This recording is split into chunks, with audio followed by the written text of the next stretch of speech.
Well, a very good afternoon to you and welcome to this edition of Lunchtime News. You're joining me live from the Newsfirst studios here in Colombo. I'm Katrina Chang. Let's take a look at what's making headlines. Landslide warning issued for 5 districts extended. Today marks International Disability Day. Meanwhile, strike action staged at the Bugawantalawa Divisional Hospital and an emotional farewell for late Australian cricketer Philip Hughes.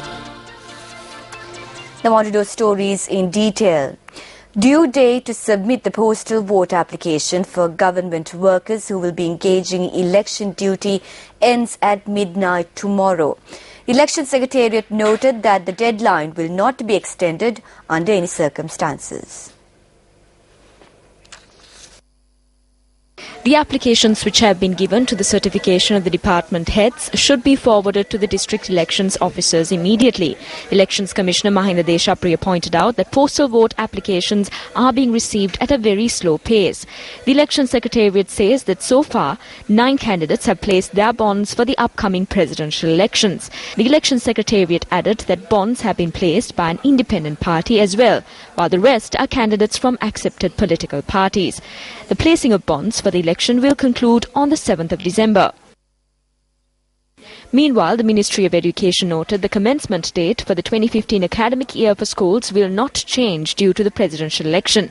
Secretary to the Ministry of Education, Anura Dissanayake, said the schools will be closed for vacation on the 5th of December and will reopen on the 5th of January 2015. Accordingly, schools will function on the 5th and the 6th of January, while holidays will be given on the 7th and the 8th of January for the presidential election. Anura Dissanayake further added the decision was made following a discussion with the Elections Commissioner Mahinda Deshapriya.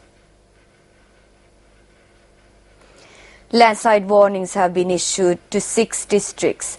Director of the Landslides and Disaster Management Unit at the NBRO, RMS Bandaru, noted that Kandy, Kegol, Ratnapura, Badulla and Nuwara districts were issued the warning. He added that the warnings will be in effect till evening and is subject to change depending on the weather condition. Area residents from several areas have been affected by the inclement weather condition. The landslide occurred in the Bahirawaka Khanda area in the Kandy district early this morning and was listed as a landslide-prone area. Our correspondent noted that 35 families were evacuated from their homes and requested to remain along the Kandy-Peradeniya main road. As a result of the road which enters for the Bahira Kandurajma area was severely affected.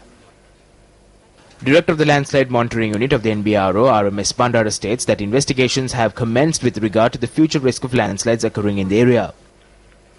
The Gampagane-Mulla main road of the Mailangamu area was inundated owing to the inclement weather condition.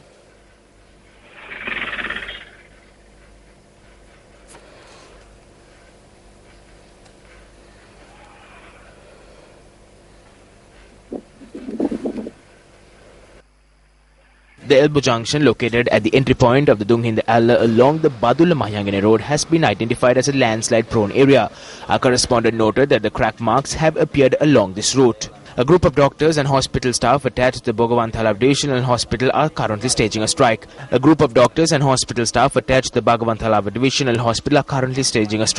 The demonstrators staged the strike action against a group of individuals who disrupted their activities yesterday.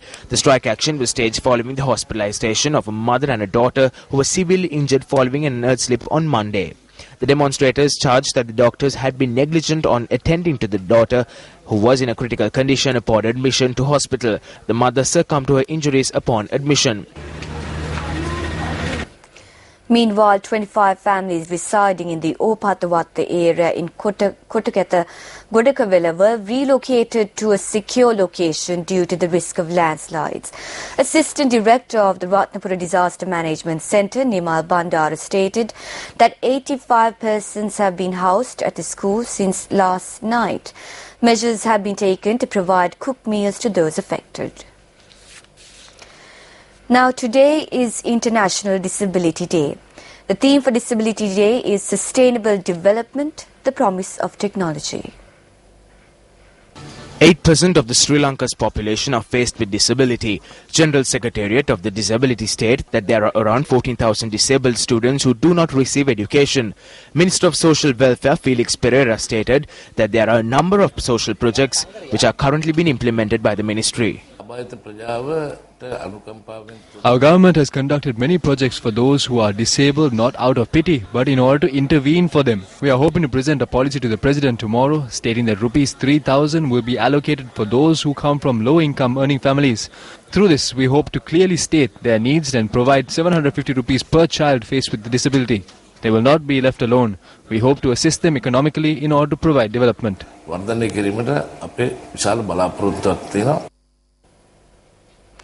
A woman was killed in a tragic accident in the Lunav area, Ambalangoda. A tipper which was travelling along the Madra Tissamaharama main road ran over the victim early this morning. The deceased was 29-year-old Vidanrage Padmini Shiromala. She was an employee of the Vijita Madhya Mahavidyalaya. The accident occurred when the tipper was travelling in the opposite direction and collided onto a SLTB bus.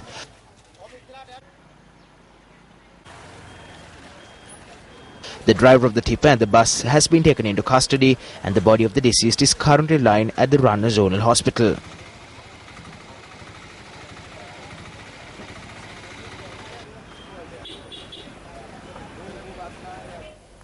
An accident occurred near the Kabidigol roundabout in Malavachia when a motor bicycle collided with a motor car. Nuwan Chintaka, who was the motorcyclist, succumbed to his injuries upon admission to the Malavachia hospital. The driver of the motor car had been arrested by the Malavachia police and is due to be produced before courts today. According to US cybersecurity firm Cylance, Iranian hackers have infiltrated some of the world's top energy transport and infrastructure companies over the past 2 years in a campaign that could not allow them to eventually cause physical damage. It was far too complex, far too organized, and far too symmetrical. So there was things were happening at the exact same time from different groups around the world in different countries, that this was not just a bunch of hackers that got bored one day. These guys had a long-standing purpose and mission to go after these targets, and it wasn't just for fun. It was to use or leverage the information in some capacity, and it was derived from somebody that could fund them properly over many years. So they're in what I would call kind of a tier 1 space of hacker teams, but they haven't quite finished to get to the upper echelons of that group. Yeah, I think cyber is definitely the 4th area of combat in the world, and it's here to stay. I think every major power wants to have not just intelligence, but wants to have a foothold in the critical infrastructure of their adversaries, I'll say.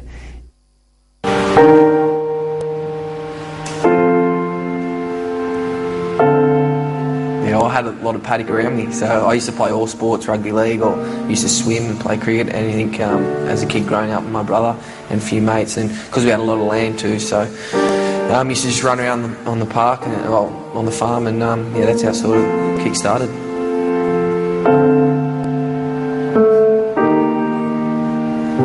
I remember, I first started playing when I was 10, and I used to play just in the backyard with my brother Jason and my dad.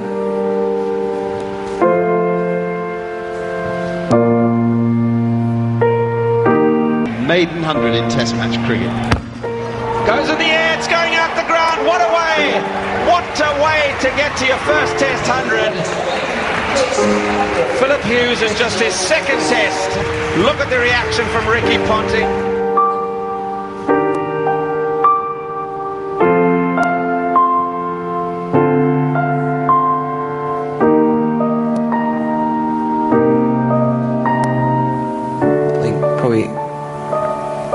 Mentally tough coming into it.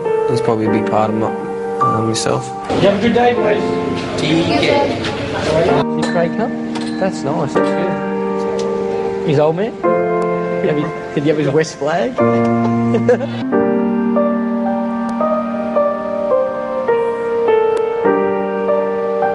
If you were playing cricket, what would you be doing?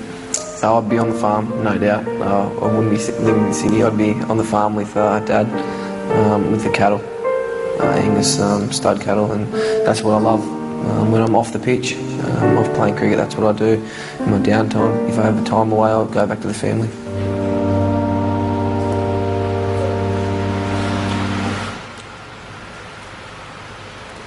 Australian cricket captain Michael Clarke delivered an emotional tribute to a friend and fellow cricketer Philip Hughes at his funeral, telling mourners he felt his spirit with him.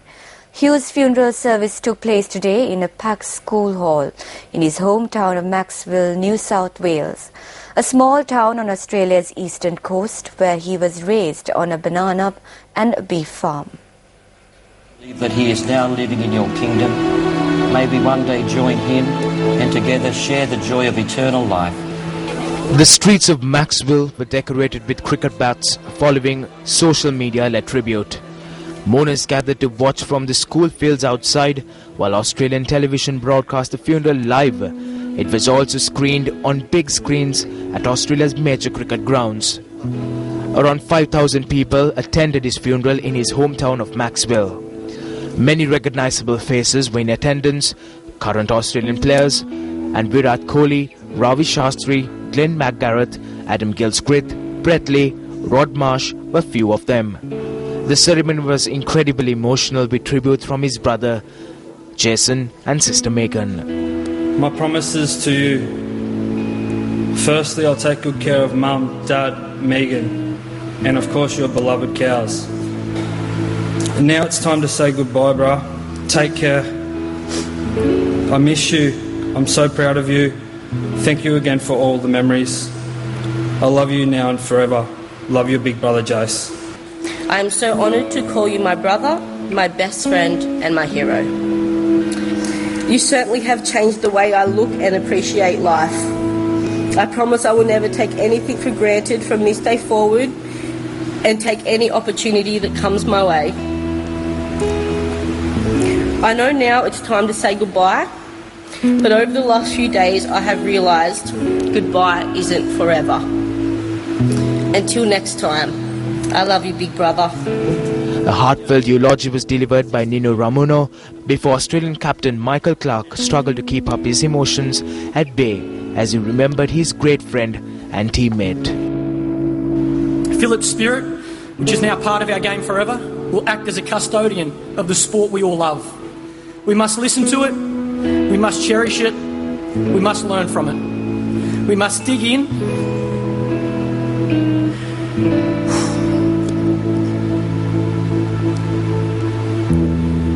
We must dig in and get through to tea.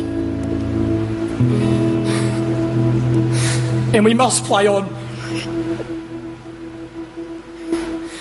So rest in peace, my little brother. I'll see you out in the middle.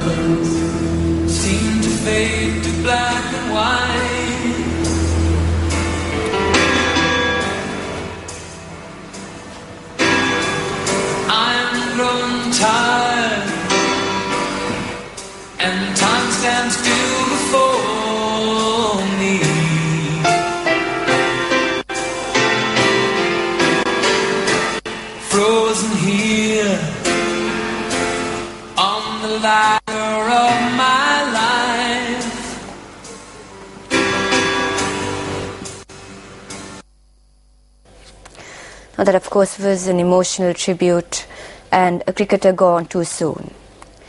Now moving on to some of our local news. Speaking at an event held yesterday, Common Opposition candidate Maithripala Sirisena expressed these views. මේ රටේ සමස්ත ශ්‍රී ලාංකික ජනතාව අද බියෙන් ජීවත් වෙන යුගයක්. යුද්ධය අවසන් වෙලා රටට සාමය ලැබුණත් යහපාලනයේ නිදහස. All Sri Lankans live in fear today. Although the war has ended and freedom was won, today we have a problem with regard to the freedom of good governance. You know this in your heart. For there to be good governance, there must be rule of law and the independence of the judiciary. There needs to be media freedom for good governance.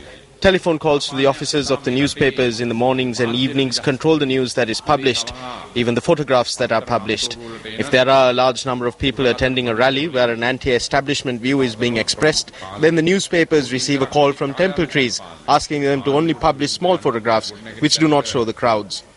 You can ask the ministry secretaries and the heads of departments as to whether they are able to independently take decisions employing their own knowledge and skills. We must consider this situation. Customs laws do not apply to powerful persons in the government and their loyalists. The Inland Revenue Department does not have the freedom to prosecute. The income that comes to the government from the Excise Department has shrunk drastically in the past 9 years. The Excise Department functions as per the whims of their henchmen and loyalists. This is the situation. සම්පූර්ණයෙන්ම රජයට එන ආදායම් ඇහිරිලා තිබෙන්නේ. තමන්ගේ goal බාලයින්ට හිතවතුන්ට අවශ්‍ය විදිහට තමයි සුරාපතු දෙපාර්තමේන්තුව පාලනය වෙන්නේ. මේක තමයි තත්ත්වය. And well, that's a look at your lunchtime news, but you could always log on to our website www.newsfirst.lk for more of the very latest around the world and here at home. I'm Katharina Chang for News First. Hotline 0114